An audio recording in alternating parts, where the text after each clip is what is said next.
اور کہاں خرچ ہوا، واپس کیوں نہیں کیا جا سکا؟ آئیے آپ کو 1973 سے لے کر 2018 تک ہر سال ملکی معیشت پر چڑھے اندرونی اور بیرونی قرضہ جات کی تفصیلات سے آگاہ کر رہے ہیں ساتھی اینکر ابراہیم پیرزادہ۔ 20 دسمبر 1971 کو پیپلز پارٹی کے بانی ذوالفقار علی بھٹو جب صدر پاکستان بنے تو اس وقت پاکستان کا مجموعی اندرونی اور بیرونی قرض تھا 30 ارب روپے۔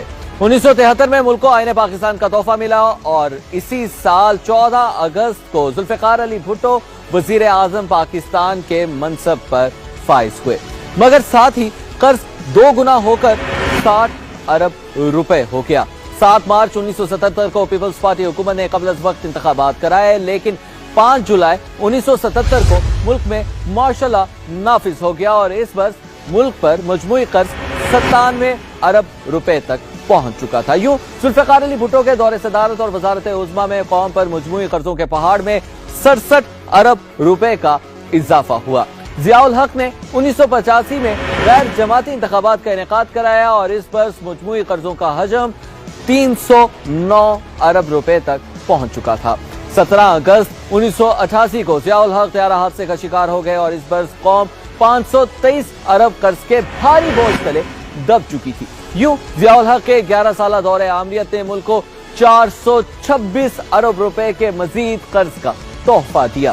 1988 ہی میں ملک میں جمہوری نظام بحال ہوا اور محترمہ بینظیر بھٹو مسند اقتدار پر بیٹھی اور 6 اگست 1990 کو ان کے پہلے دور اقتدار کا خاتمہ ہوا تو ملک پر مجموعی قرض 711 ارب روپے تک پہنچ چکا اور یوں 1.5 سالہ اقتدار میں تقریباً 188 ارب کا مزید قرض قوم کا مقدر بن گیا اور اسی برس ملک میں 7ویں عام انتخابات بھی ہوئے اور نواز شریف کرسی اقتدار پر براجمان ہوئے۔ نواز شریف کے اقتدار کا خاتمہ 1993 میں ہوا اور اس برس ملک کا مجموعی قرض 1000 ارب سے تجاوز کر 1135 ارب روپے ہو گیا اور یوں نواز شریف کے پہلے دور حکومت میں 424 ارب کا مزید قرض ملک و قوم کے لیے درد سر بنا۔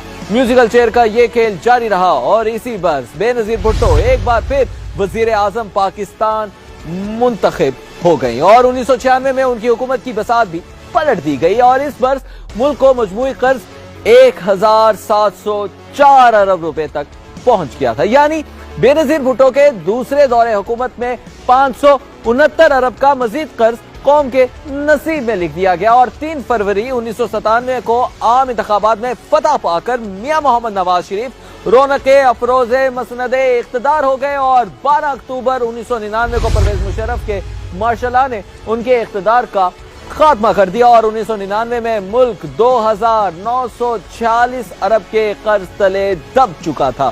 نواز شریف کے دوسرے دور حکومت میں کل 1242 ارب روپے کا قرض لیا گیا۔ پرویز مشرف نے 2002 میں انتخابات کرائے تو ان کی چھتری تلے جمہوری حکومت قائم ہوئی، مگر پرویز مشرف ان 3 برسوں میں قرضوں کے حجم کو 3636 ارب تک پہنچا چکے تھے۔ یوں ان کے ابتدائی 3 برسوں میں 386 ارب روپے کا بھاری بھرکم قرض ملکی معیشت پر لاد دیا گیا۔ 2007 میں مسلم لیگ قاف کی حکومت کا خاتمہ ہوا اور پرویز مشرف وردی اتار کر اپنی اہمیت کھو بیٹھے، مگر ان کے طویل دور اقتدار میں ملک پر قرضوں کا پہاڑ 4802 ارب روپے تک پہنچ گیا۔ یوں پرویز مشرف نے 1856 ارب کے قرض کا ہار قوم کے زیب گلو کیا۔ 2008 میں ایک بار پھر ملک میں جمہوری دور کا آغاز ہوا، پیپلز پارٹی بار دیگر اقتدار میں آئی اور پرویز مشرف مستعفی ہوئے۔ اس سال ملک پر مجموعی قرض تھا 6126 ارب روپے۔ 2013 میں جب یہ 5 سالہ دور اختتام پذیر ہوا تو ملک کا کل قرض 14318 ارب روپے ہو چلا تھا۔ یوں پیپلز پارٹی نے ان 5 برسوں میں تقریباً 8192 ارب روپے کا قرض لیا۔ خیر 2013 میں نواز شریف تیسری بار ملک کے وزیر اعظم بن گئے اور 2018 میں نون لیگ کے 5 سال پورے ہوئے اور قرض 22820 ارب روپے ہو گیا۔ نون لیگی حکومت نے تقریباً 8502 ارب کا قرض لیا، یعنی ان 10 برسوں میں پیپلز پارٹی اور نون لیگ کی حکومت نے مجموعی طور